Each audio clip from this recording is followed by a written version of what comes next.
Episode 10 of the Juicebox Junkies podcast. We're having a little bit of fun before and as we hit record.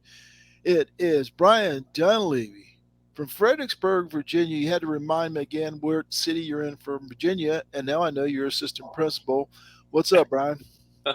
Nothing much. I'm just episode 10. That's what's up. We're gonna be looking like Mike and Tom Brady put together here pretty soon. Hey, and next week, episode 11, we'll actually have games to talk about, real games. We've had some spring training games.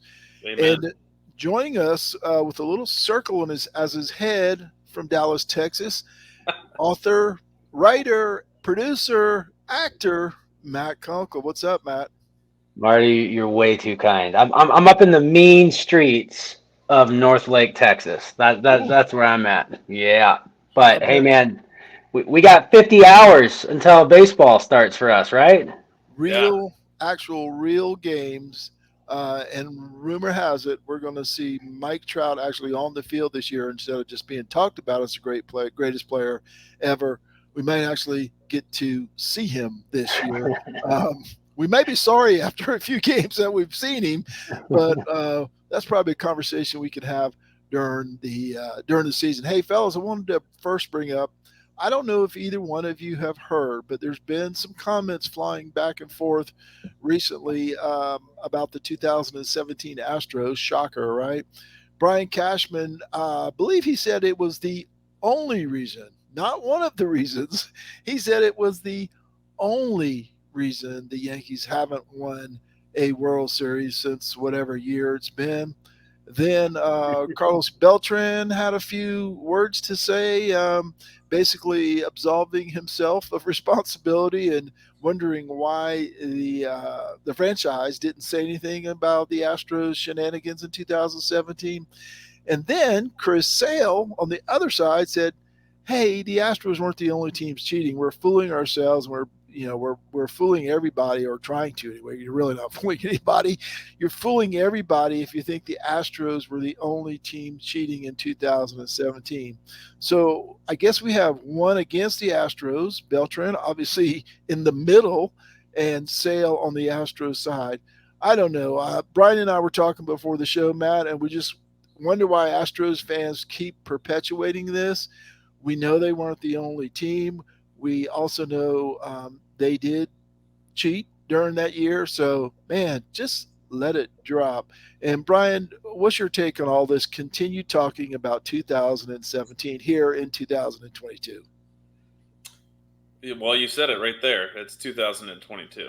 I mean, for Pete's sake, like, how long are we going to talk about this? Is going to be the constant message for the next 15 years? Because anytime the Astros have a good team and a good bunch of players, which they do and have had for the past 6, 7 seasons at least, maybe more, 8 seasons. We're gonna say, well, sure, but it's because they cheated that they're good. They're not actually good otherwise.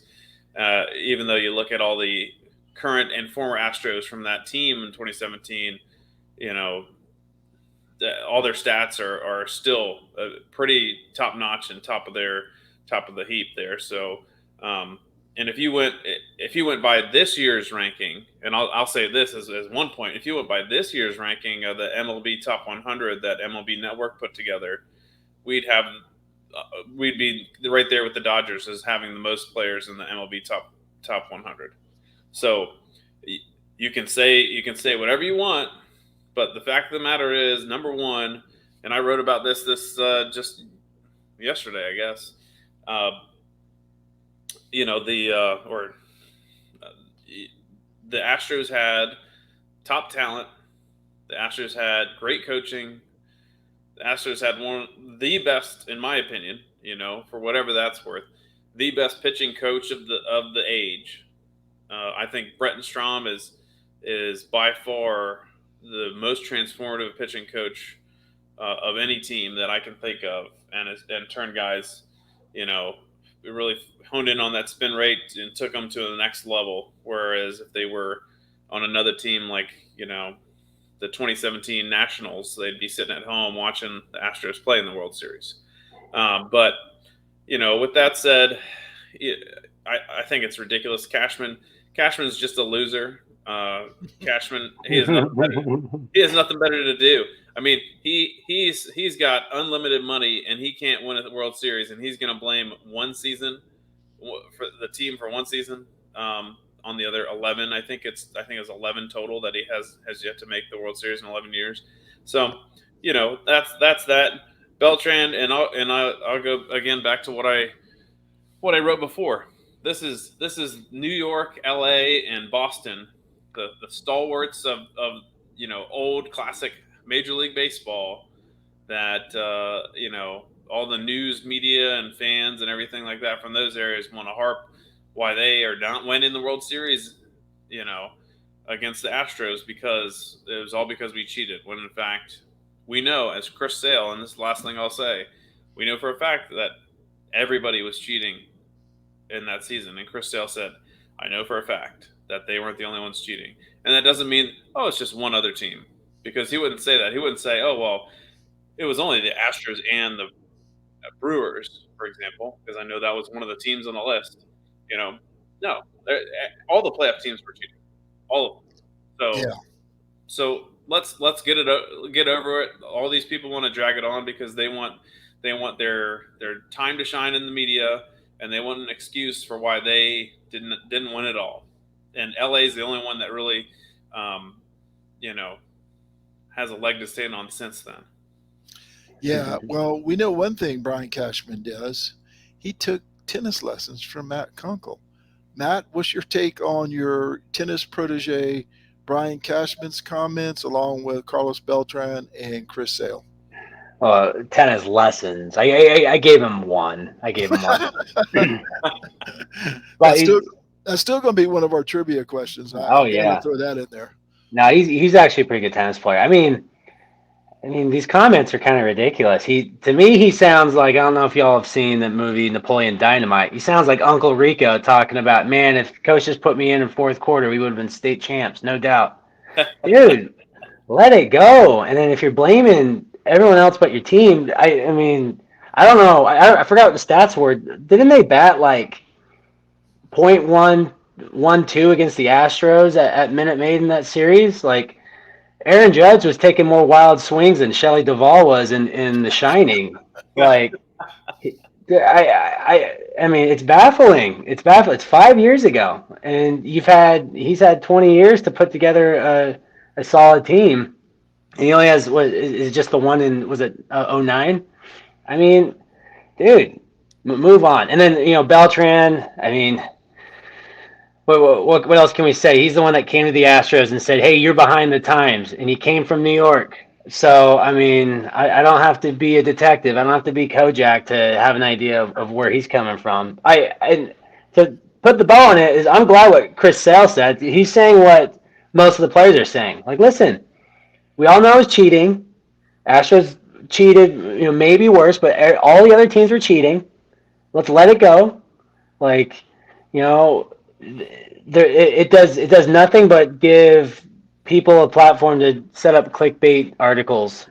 Really, that's all it is. So I commend Chris Sale of just saying, dude, let's move on. I care about the 2020 Boston Red Sox, not the 2017 Boston Red Sox that were cheated on by the Astros, because they were probably doing it too, and a bunch of other teams were. Let's let it go. Let's stop revisiting this.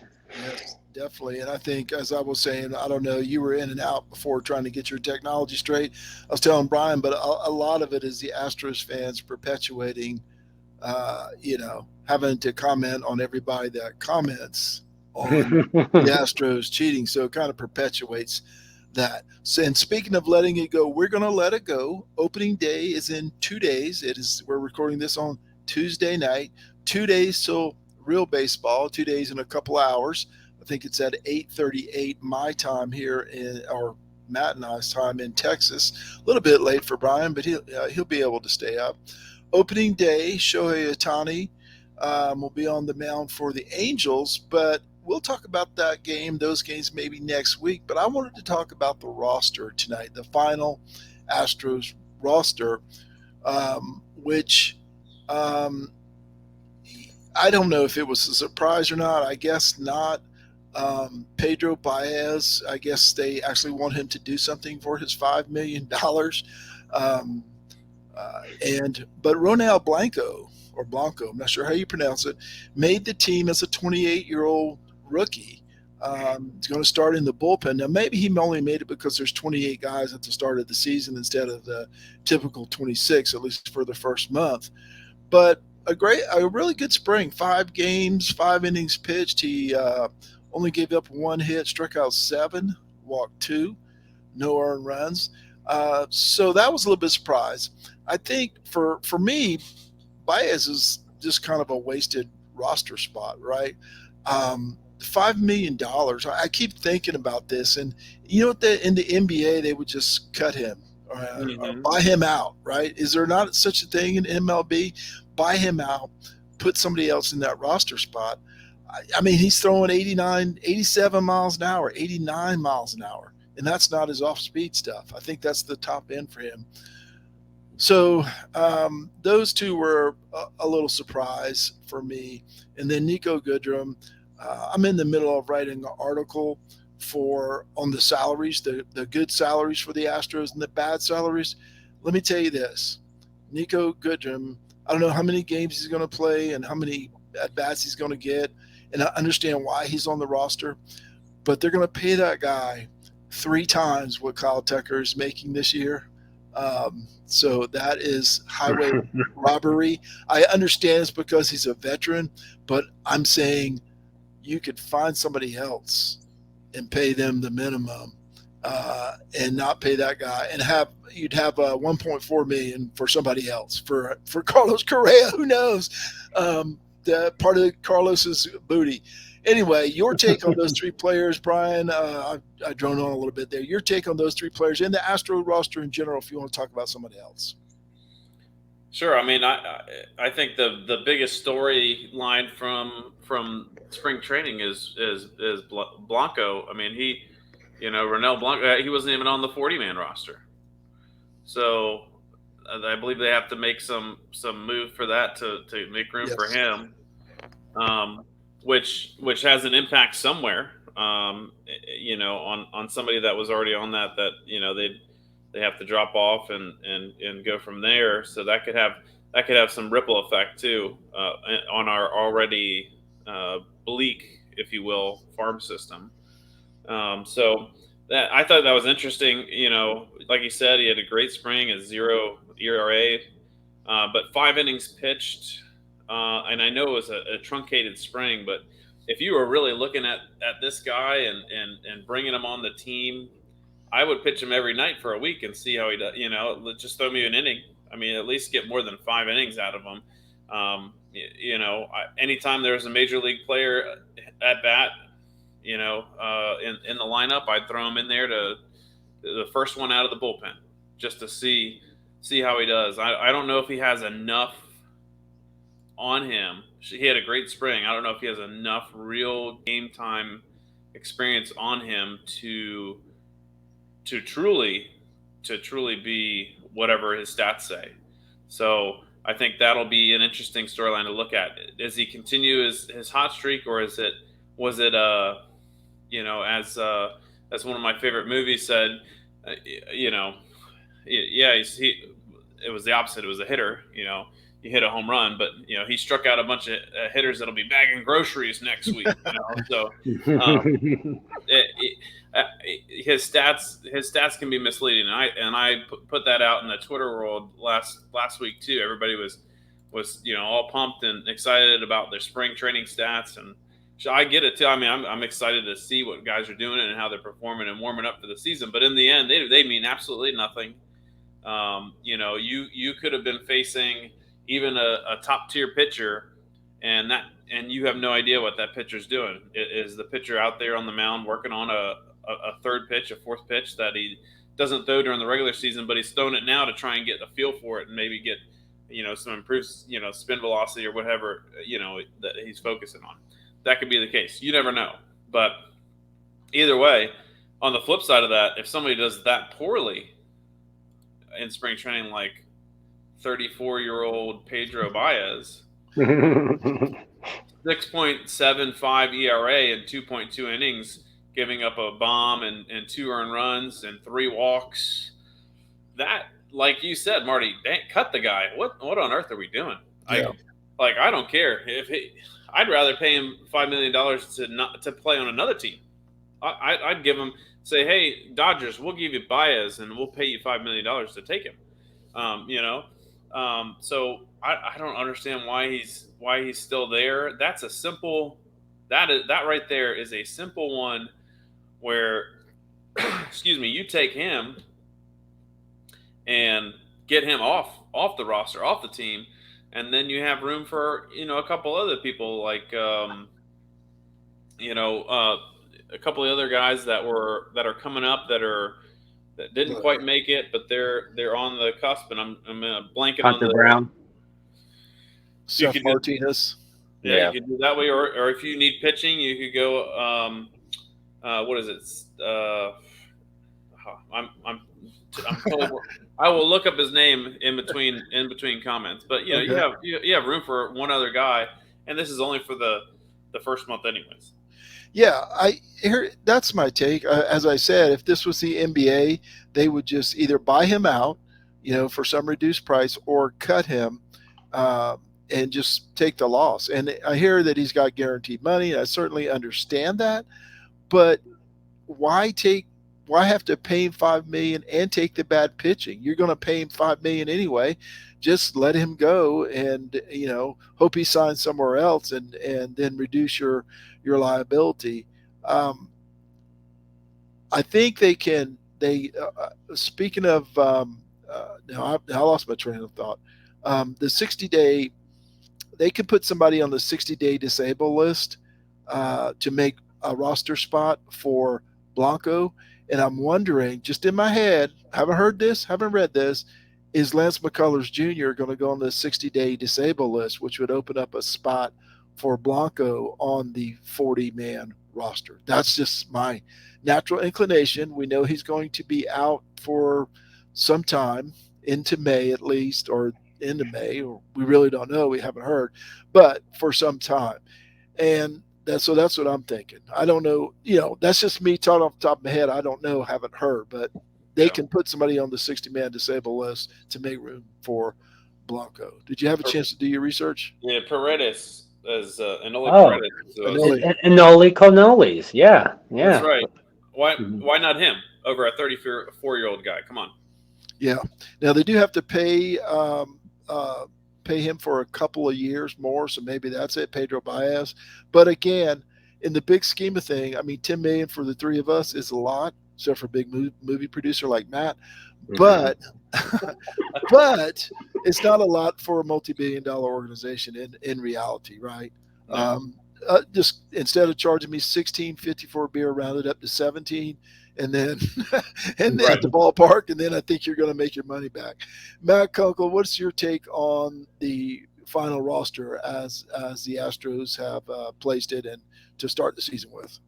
Yeah, speaking of Baez, I guess the front office is really big on ROIC, return on investment. Well, so I guess I'll be a counter, because it seems like we're all leaning towards Baez just needs to be off the roster. We shouldn't be throwing him out here. In 18 and 19, he had a sub-3 ERA and his WHIP was 1.02 or something like that. He was really good. And actually over the last couple of years, he's gone away from fastball and he's used a lot more changeup and slider, and he's actually been very effective. Now, he had a fastball still sitting around 95.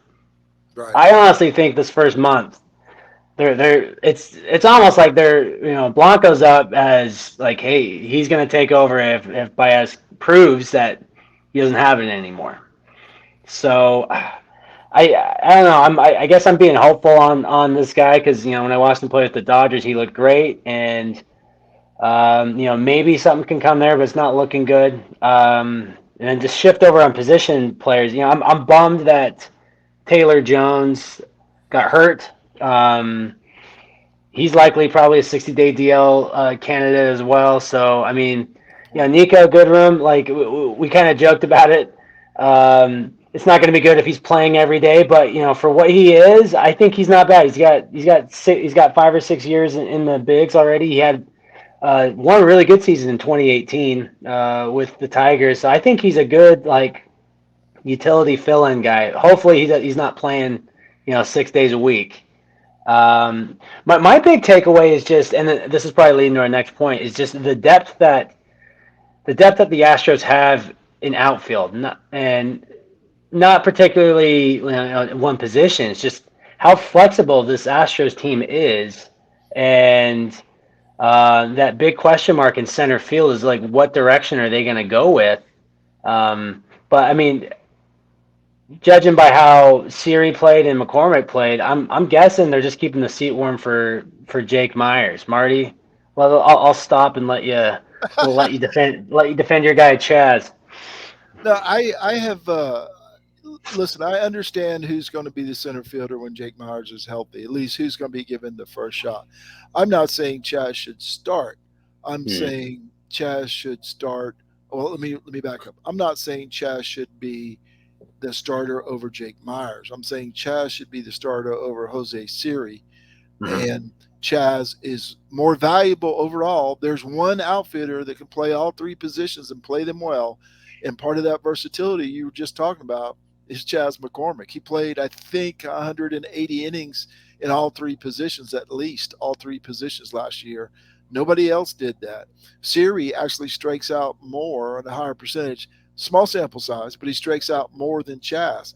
His home runs might go further, but guess what? They don't count anymore. You hit it a foot over the fence, it counts the same as you hit it 400 feet over the fence, right? So I'll leave it at that. And if anybody wants to just read my articles on climbing Tal's Hill, you'll know how I feel about the Chaz Siri. I had to avoid. I told Kenny Van Doren the other day. I was writing an article on the center field plays, and I had to avoid picking the picture that showed Siri almost taking out Kyle Tucker, because that's going to happen if he plays more than, I don't know, 50 innings in center field, I guess. Sorry, Matt, go back to your point. Well, I'm curious at what they're going to do at center, because it seems like they got options, like healthy competition at center between McCormick and Siri, and then Myers when he's back. I think Myers is going to get the first crack when he's healthy. But then you got a guy like Lewis Brinson, who is a really good AAA candidate, and maybe the Astros have done a fantastic job developing guys. Maybe something pops with him, and then I mean, who knows? If all else fails, there's this guy Michael Conforto. He's available. If they are getting nothing out from their center fielders, maybe they can go out and get him. I'm curious to see what Dusty lands on by the middle of the year or towards the end of the year, of like what's his go-to nine. And obviously the center field's the one that just we talk about. We have Yeah. no idea. Well, you can't. I don't think you can see me shaking my head when you said Lewis Brinson. He's had 1,035 chances in the major leagues, known as at bats. He has a 199 career averaging at 54 OPS plus. Um, who knows? Can you develop that? Good luck. I'm sorry, Brian. I cut you off. No, no, you're good. I was just gonna, just go to the same point. I mean, we're talking about outfield, or we're talking about, maybe looking at somebody else for center field, and it all goes back to me. I think we already know what's going to happen. Marty, you know what's going to happen. Siri's going to be the guy in center field.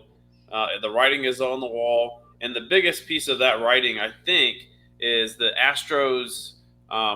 Front office, which I again, I'll say it again. I think for the third show in a row, I refuse to believe anything they say, because they keep saying, "Well, Myers is ahead of schedule. He's ahead of schedule. He's." I think they're saying that on purpose, because they're going to throw Siri out there, and if he's terrible, they're going to say, "Well, it was just a little bit until Myers was ready." So we were just testing him out. Like that. That's like their scapegoat. Comment there. But the one thing that really bothers me, and we can go back to the lineup again to discuss, you Sure. talk about batting average or batting order and that sort of thing. Why on earth has Dusty Baker put Siri at 7 ahead of Pena? why on earth would you do that? There is no track record that says that Siri is going to bat better than Pena. Mm-hmm. Dusty loves Siri. He said it. I mean, He does. he literally said it. And Brian, you said this last week that when you look at this lineup, we're all three Astro fans here, but when you objectively look at the lineup, six of them are really, really good. Yep. Maldonado is not. Uh, Whoever's in center, I recognize that Chad, I don't even know his name, Chaz, is a mediocre hitter with a big hole in his swing that's going to strike out a lot. I understand that. And then you've got a rookie with zero at bats. Um, this lineup, and Brian said it, I don't remember if it's in Slack or on last week's show, that does that strike you as a World Series champion? You know, Jeremy Pena, Jose Siri, or Chaz, either one, and Martin Maldonado. It strikes me as six really good players that are going to have to carry nine positions. Right, that's what it is. Right. I That mean, the Astros 2017 team wasn't Reddick hitting eighth? Yep. He was like hitting 315 that season. Yeah, it's they're going to be top heavy with their offense, but I mean, shoot, I mean, we're avoiding the biggest storyline is that Jeremy Pena looks pretty darn good. he does. He He does. does. But as Brian said a few minutes ago, looking really good against Double A pitchers is not going to help in the middle of May and June. He's going to be facing a little bit different pitching coming up soon. I Right. think he's going to be fine, and by fine, I don't know, what I mean, but I put in one of my latest article for Climbing Towels Hill that we need to recognize that he's not going to be Carlos Correa, right? He's not going to have, I think it was 4.3 WAR, Carlos's Yep. rookie season. He's certainly not going to have 7.2 or whatever it was Correa had last year. But you have to be realistic. The guy's probably not going to hit 22 home runs and like Correa did as a rookie, and play defense as well as Correa did. But everybody seems to think he's going to. So, and when I say everybody, I mean one or two people. So, so we'll see. But I do think he's going to be good. I don't know Yeah. that we should expect that Thursday night, Friday, and Saturday. It may take some time. Well, and I think that speaks right to the point that number one, and then this goes back to what we were talking about. Number one, I think every single one of us would say, and the fan base too. I don't know a person that you would ask that would say that Pena is worse than Jose Siri. I don't. And nobody would say that. Not a soul. But Dusty Baker does in the lineup. Dusty Baker puts him at seven, Siri at seven, and Pena at nine, and below Machete. I mean, Maldonado. I just flip flop him. I put Siri at nine, and it's as we talked about before. It's the second leadoff hitter. If he gets on, he's got speed. That's great, but he probably won't get on because he'll strike out. 3/5 of the time. But if it gets on, great. Then maybe you steal a base and you get a free run out of the deal. But I don't see that. I agree. I think Pena is good. The one thing I also was tweeting about and writing about this week too. Let's get off of the hate Carlos Correa train that a lot of the fans are on right now, saying, yeah, well, look, Pena just dropped two home runs in spring training in one game, and his stats are amazing. And you compare them, his spring training stats are better than Carlos Correa. I don't think Carlos Correa even cares. He's not going to look at any of those stats. Those are irrelevant to him. He was just there warming up, getting ready. It's like he's stretching in the outfield. That's what he's comparing it to. And some of these other people are saying, screw Correa. We don't need him anyways. We got Pena, which maybe 2 or 3 years from now that might be true. But Yeah. I think this year you can't put that level of pressure on him, that level of expectation on him, because it's not going to happen. I think he'll have a decent season. I don't see him, hitting 22 home runs like you said, Marty. He might have 15, and that would be fine. I think if he has 15 home runs, if he has 50 RBIs and hits 250, I'll take it. I will take it. That'll be fine for the seven or eight hole hitter. That's fine, but he'll be eight hole. Well, he should be seven in the current lineup when they looked at the latest ones, but he'll be eight hole once Myers returns. So, and we'll see how much he plays, right? I don't think they're going to throw him out there for 30 straight games in this compressed schedule. He may get a day off or 2 days off a week, and they'll throw Diaz in there, or you know, your Our boy boy Goodrum. Woodruff. Yes, sir. Goodrum's got better stats than Brinson's, not by much, but he does. So I think he's going to be serviceable. I think the three of them they're going to be serviceable. They're not going to be Carlos Correa, but I think it's unrealistic to expect much more than that. Okay, guys, we've talked about the lineup a little bit. We know about the injuries, probably some we don't know about. That'll be announced soon, or it always seems like out of the blue something happens, somebody goes down real quick. Okay, but I'm looking for a final prediction on the record, the position of finish, and the postseason fate. And I'll start this off. I've been listening to a lot of podcasts. They're mainly betting focused. I don't know why. I don't live in a state where I can bet, but talking about the over under and the wins, and how good the Angels are going to be if they stay healthy, which is a huge question, obviously, with Trout and Rendon and even Otani, right? But when I look at that Astros lineup, I'm kind of concerned. I was thinking about 95. I think the first over under I saw was 92, and I think that's about right. But I'm going to go a notch down and say the Astros are going to finish with 90 wins and 72 losses. I think that'll be enough to win the West. Playoffs, I don't think they're going to make it back to the World Series as constructed. If McCullers comes back healthy and can help, then they have a shot. But I'm going to say they lose in the AL Championship Series. Brian Dunleavy, your take. well, this, as I wrote about in my AL West season preview and predictions article for Climbing Tal's Hill recently. The Astros have so many caveats to their record that I'll predict that if everything goes well, I think they'll be around 91 wins, 91 and 71. If everything squares away, like we're seeing it right now.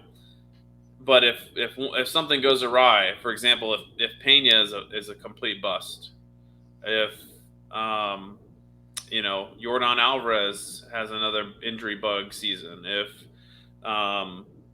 Jake Myers is out longer than we think, he's out until the All-Star break. If McCullers is out to the All-Star break or beyond, because there is no communication about where McCullers is right now, and hasn't thrown, hasn't done anything. So that's really worrisome to me. So if those things happen, and I think especially if multiple of those things happen, I think that the Astros lose the West to the Mariners, and I think then obviously you lose in the first round of the playoffs, the play-in games to whomever, if those things happen, because it's just there's too many hills for them to climb. Losing Correa, losing for all intents and purposes McCullers, and then some other catastrophe on top of that. I think that's too much for them to overcome, unless they have some major move mid-season, which I don't think they can because they don't have the players to trade for.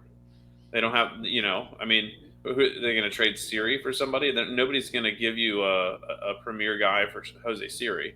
You're going to have to do a lot better than that, and I don't think they have the guys to do that. So, in the end, their opportunity was free agency. They didn't take the opportunity. They wanted to save money, and and take their own checks to the bank instead of the fans, buying seats and stuff and popcorn. So I think in the end, if everything is what we think, I think they'll be 91-71 postseason. I think they lose in the first round, not the play-in round or whatever you want to call it, the wild card round, but the first round because I think we'll be matched up against the Blue Jays, Yeah, and yeah. that's I don't think we can.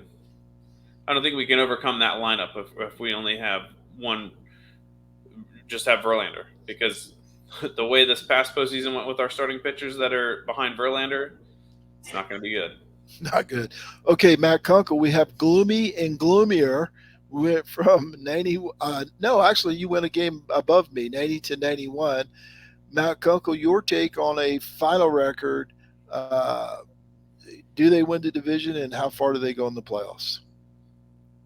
Man, guys, like I'm over here just you know drinking a diet coke and everything's warm and peach fuzz and the sun's great and I'm pretty optimistic about this Astros team. I I think the first month is going to be rough. I think they play the first 9 games on the road. They play the Blue Jays a couple times, and they go on the road again. They play at Boston in the early part of May. So I think if they can weather that storm in the first part of the season and stay around 500, I'm optimistic because I think the season opens up for them, especially in the second half. We got a lot of Oakland A games, a lot of Ranger games. I'm not too afraid of them, and perhaps with McCullers missing the first part of the season, the timing of it might help if he comes back healthy and he has a strong second half of the season. I honestly think Verlander is going to have a great season. I think Tucker and Alvarez are going to take a step up. I think Bregman's going to have a bounce back. I think they're going to figure out something in the back of that lineup, whether it be Pena's great or they go acquire someone that can hit a few boppers and hit eighth or ninth. I think they're going to end up winning.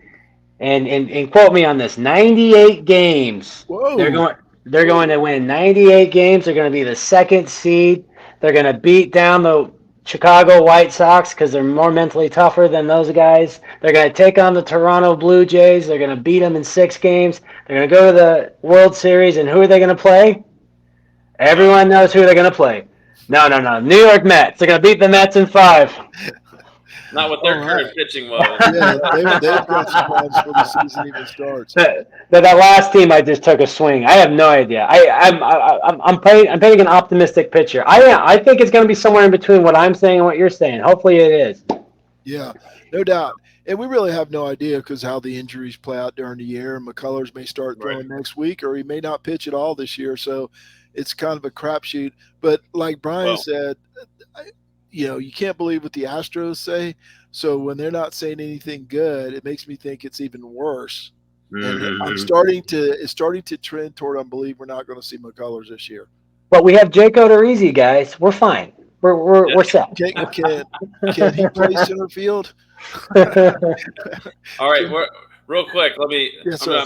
I'm just throwing out something here, real quick, and this is my controversial hot take of the day too. All right. That I've gone with it, but a series prediction, opening series against the Angels. Series Ooh. prediction. I think they start out 0-2 against the Angels, lose the first 2 games, and then win the back 2 with Verlander starting in Game 3 and then Game 4 win that one. Nice, nice. Well, guys, also, I'm glad you did that, Brian, because I got breaking news on my watch from Junior. Says apparently Lance McCullers Jr. is going to start throwing soon. Now, Nice. don't know I where like he heard that ambiguous. from. I don't know where he heard that from. I don't know if it came from the Astros or some nefarious website that a teenager hangs out on, talking baseball. He probably heard us talking. He's right next door. He probably heard us talking through the wall and decided to chime into the podcast. But that's what Junior is reporting. Matt Kunkel, Dallas, Texas. Brian Dunleavy from Fredericksburg. Virginia. Thank you guys both. Hey, next week we'll have live games to complain about, not just pretend games and talk of cheating. We'll have actual live game and results to cheer on the Astros. Matt Kunkel thinks they're going all the way. Thanks, guys. I'll talk to you next week. All right, thanks.